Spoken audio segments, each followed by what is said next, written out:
আজ মাছ ভাজতে ভাজতেই ব্লগিংটা শুরু করে দিলাম। আর এদিকে দেখো শঙ্কর নিয়ে এসছে রুই মাছ, সব ধুয়ে হলুদ নুন মাখিয়ে রেখে দিয়েছি। আর ওদিকে নিয়ে এসছে মাছের ডিম, ওটাকেও বেশ ভালো করে ধুয়ে তারপরে হলুদ নুন মাখিয়ে রেখে দিয়েছি।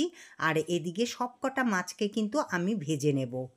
ভেজে নিলে পরে সুবিধে হয়। তারপরে আর কোনো ধরো যদি আমি সব মাছ করে ফেলি তাতেও কোনো আমার অসুবিধে হবে না, আবার যদি না করি তাতেও কোনো অসুবিধে হবে না।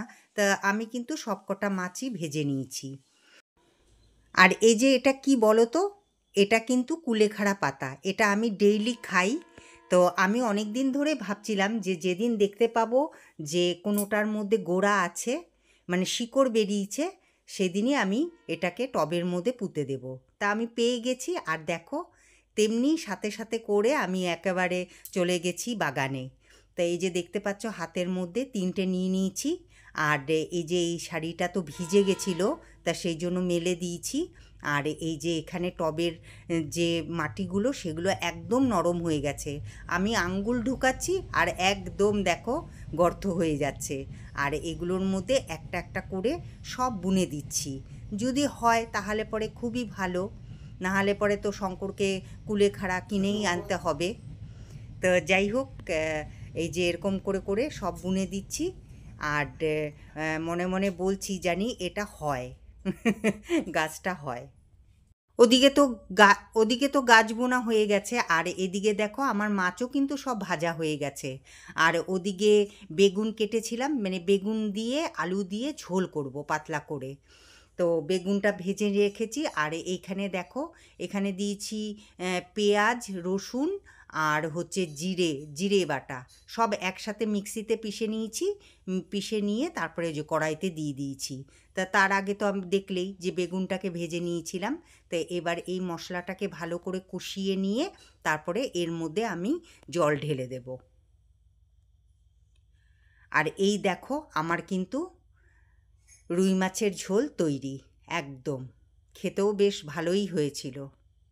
তো চলো আর কি কি করেছি, এই দেখো ডিমের বড়া, তার মধ্যে তো শঙ্কর খেয়েই নিয়েছে অর্ধেক।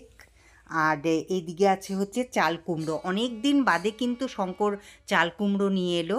তো এই যে চাল কুমড়োটাকে করেছিলাম হচ্ছে দুধ দিয়ে, বেশ খেতে হয়েছিল। আর নিচে হচ্ছে ভাত আছে, তা ভাতটাকে আর আমি দেখালাম না, তাই চাল কুমড়োটাকেই দেখালাম। এখন ঘড়িতে বাজে 4:15, আর আমার কিন্তু এখনও খাওয়া হয়নি। হ্যাঁ, তবে স্নান হয়ে গেছে আর পুজো হয়ে গেছে।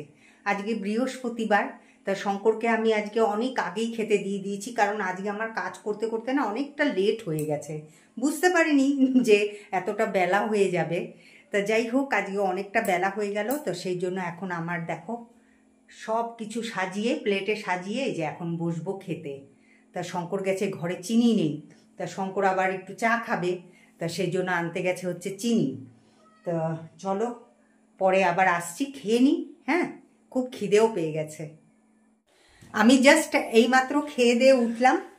তো আর এই যে দেখো এখন আমি শঙ্করের জন্য বসিয়েছি হচ্ছে এই যে চা।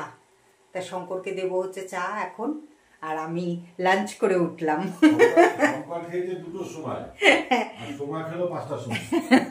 আমি ওটা বলেছি যে শঙ্করকে আমি আগেই খেতে দিয়ে দিয়েছি। আমি খেয়েছি 2টোর সময়, তুমি খেলা 5টার সময়। হ্যাঁ, আসলে কি আজকে একটু দেরিই হয়ে গেল। হয় এরকম এক এক দিন হয়ে যায়, এটা প্রত্যেক দিন তো আর হয় না বলো, তাই না? ও হয়ে যায় এক এক দিন, কোনো ব্যাপার না। তা শঙ্করকে এখন চা দিই। আর তোমাদেরকে একটা জিনিস দেখাই, এই দেখো এখনো তো মানে এটা ছোট, মানে এটাই যখন বড় সাইজ হয় তাহলে বুঝে নাও যে কত বড় হয় এই আমটা। তোমাদেরকে আমি দেখাবো, যখন বড় হবে দেখাবো। এর আগেও আমি দেখিয়েছিলাম তোমাদেরকে। তো এই দুটো পারলো শঙ্কর, এটা পারলো আর এই যে এই আমটা পারলো, এই দুটো আম পারলো। কালকে আচার বানাবো এটা। আর এক ফোঁটাও না পোকা থাকে না এই আমে, খুব সুন্দর। তো যখন কাটবো আমি তোমাদেরকে দেখাবো, আমি তোমরা দেখো কি যে সুন্দর, খুব সুন্দর। আমের গন্ধটাও খুব সুন্দর, খুব সুন্দর। ওই যে ফেটে গেছে পড়ে, ওটা কিছু করো না শঙ্কর, কালকে আমি কাটবো। তা যাই, আম দিয়ে কাসুন্দি দিয়ে করো না, একটু খাই। এমনি মাখা মাখা খাবা? কালকে যদি খুব গরম পড়ে তাহলে ঠিক আছে, আম কাসুন্দি মাখা। ঠিক है, তাই করবো। तो शुगर देखे? अच्छा, आपको भी तो फेवरेट डिश है। हाँ वो तो है। তা চলো এখন একটুখানি চা দিয়ে নিই শঙ্করকে, চা দিয়ে নিয়ে তারপর আমি এডিটিং করতে বসবো। অনেকক্ষণ হয় সন্ধে হয়ে গেছে, আর আমি সন্ধেবাতিও দিয়ে দিয়েছি। আজকে তো বৃহস্পতিবার, এর আগেও বলেছি তোমাদেরকে। তা শঙ্কর আমাকে বলছে যে একটুখানি চা করে খাওয়াবে। তো এর আগে কিন্তু শঙ্করকে আমি লাল চা করে খাইয়েছি, সে তো তোমরা দেখলেই। তবে শঙ্করকে আমি বললাম যে শঙ্কর, তোমার কি ইচ্ছে করছে, যে আমি কি তোমাকে চা করে খাওয়াবো নাকি না তুমি আমাকে চা করে খাওয়াবে? তা শঙ্কর বলছে যে ইচ্ছেটা তো আমার ওটাই করছে, কারণ শঙ্করের তো খুবই কোমরে ব্যথা। তো শঙ্কর বলছে যে তুমি আমাকে চা করে খাওয়াও, এটাই আমার ইচ্ছে করছে। আর আমি শঙ্করকে বললাম, শঙ্কর আমারও এটাই ইচ্ছে করছে যে তুমি আমাকে করে খাওয়াও। এবার কি করি বলো তো দেখি। না না, শঙ্করের শরীরটা ভালো থাকলে ঠিক করে খাওয়াতো। তা চলো এখন আমিই যাই, কারণ আমারও এখন একটুখানি মনে হচ্ছে যে না, একটু চা খাই, তাহলে পরে ভালো লাগবে। একদিকে বসিয়ে দিয়েছি চা, আরেকদিকে বসিয়ে দিয়েছি কড়াইয়ের মধ্যে তেল দিয়ে দিয়েছি, আর এদিকে কেটে নিয়েছি আলু, পেঁয়াজ আর রসুন। তা বুঝতেই পারছো যে এটা দিয়ে এই যে মুড়ি ভাজা করব। তো এখানে মুড়ির কৌটোটাও নিয়ে চলে এসেছি। তা চলো তাড়াতাড়ি করে এই আলু, পেঁয়াজ, রসুন ভেজে নিই এই কড়াইতে। ও শোনো না, আমি কি বলার জন্য তোমাদেরকে ফোন করেছিলাম? হ্যাঁ বলো। ঠাকুরের কথাই বলবো। কি বলে জানি, রাধারানী গলায় গলায় যে গয়নাগুলো পরতো না, হ্যাঁ, ওই গয়না কে ছিল বলতো? কে? কার? কৃষ্ণ ঠাকুর। ও, কারণ কি একদিন না কৃষ্ণ ঠাকুর ইয়ে রাধারানীকে যে লুকিয়ে লুকিয়ে দেখতো না, যে সাজতো যে, আর কৃষ্ণ ঠাকুর লুকিয়ে লুকিয়ে দেখতো না, তো তখন তো গয়না পড়ছিল। তো তখন ইয়ে রাধারানীর তোমার ইয়ে কি বলে জানি বান্ধবী যে ছিল, ও জিজ্ঞেস করেছে যে এত ভারী ভারী গয়না একসাথে কার জন্য পড়ছো? তখন ইয়ে রাধারানী বলেছিল যে আমি তো সুন্দর না দেখতে, কিন্তু আমি যাতে সুন্দর লাগি কৃষ্ণর সামনে, তাই জন্য এত ইয়ে গয়নাগুলো পড়ছি। কিন্তু কৃষ্ণ ঠাকুর পরে যখন দেখেছিল যে ও রাধারানীর অনেক ব্যথা লাগতো, ঠিক আছে, ওই গয়নাগুলো পরে ভারী হতো, আর স্কিন তো সফট না, তো ওই জন্য যাতে ব্যথা না লাগে ওই জন্য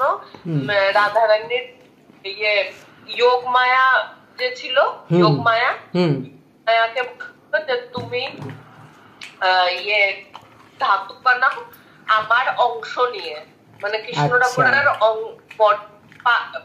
অংশ নিয়ে তোমার বানানো হয়েছিল, যাতে রাধারানী গায়ের মধ্যে যাতে ভারী না লাগে, ব্যথা না লাগে।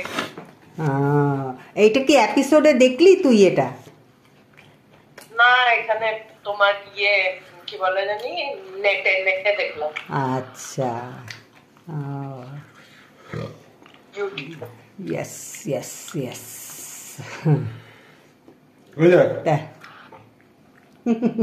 এই যে ওয়ালমেট আবার চেঞ্জ হয়ে গেছে, কিছুক্ষণ আগেই জিরাফ ছিল, এখন ওয়ালমেটটা সুন্দর।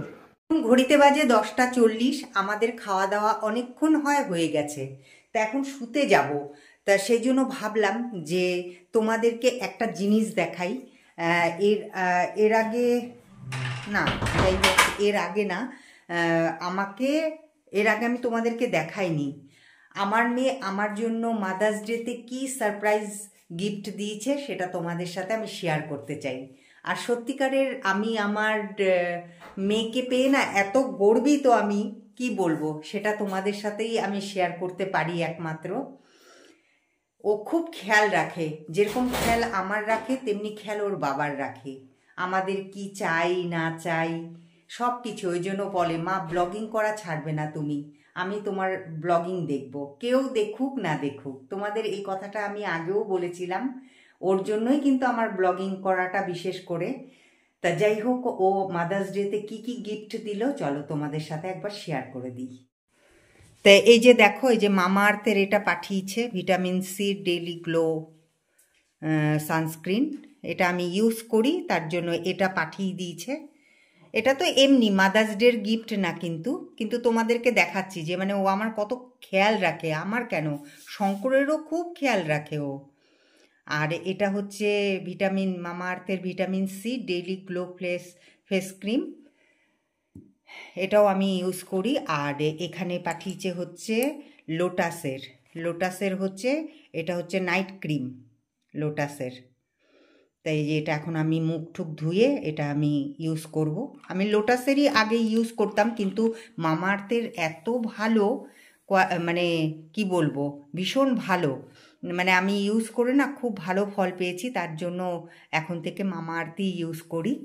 আর যেটা আমাকে মাদার্স ডে হিসেবে গিফট করেছে সেটা তোমাদেরকে দেখাই। এই দেখো, এই যে এই কাচের বাউল দিয়েছে, এই যে এরকম, এটা সেট কিন্তু একটা না, মানে এটা তো আমার ফ্লিপকার্ট না মিশো থেকে এসছে, কিন্তু কি বলো তো, তার মধ্যে একটা ভাঙা বেরিয়েছে, তো এটাকে চেঞ্জ করতে হবে। কিন্তু আমি তোমাদেরকে দেখিয়ে দিলাম আগে থেকে। এটা হচ্ছে একটা ছোট, এই দেখো, এই যে মেহেন্দি দেখে তো, যেরকম এই যে স্টিলের বাসনে আমরা সব মাছ মাংস সব কিছু রাখি, তা মেহেন্দি বলছে যে তোমরা তো দুজনই খাও, তা সেই জন্য তুমি এরকম কাচের বাটির মধ্যে সব রাখবে, ভালো লাগবে দেখতে। তো আরেকটাও আছে, কিন্তু এই যে দেখো, এই যে প্যাক করা আছে, এটা হচ্ছে ভাঙা। এটা যখন নাকি এসছে তখনই আমরা সাথে সাথে খুলেছি, দেখি এরকম ভাঙা। এই দেখো, তোমাদেরকে দেখাচ্ছি, এই দেখো প্যাক করে রেখে দিয়েছি এটা। এই যে এটা চেঞ্জ করতে হবে, এই যে এটা ভাঙা এসছে।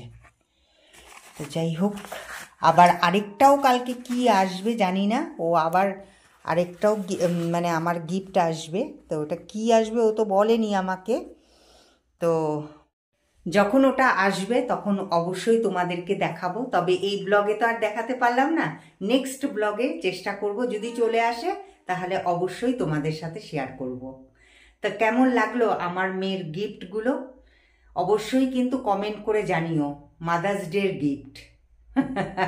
আমি খুব খুশি হয়েছি।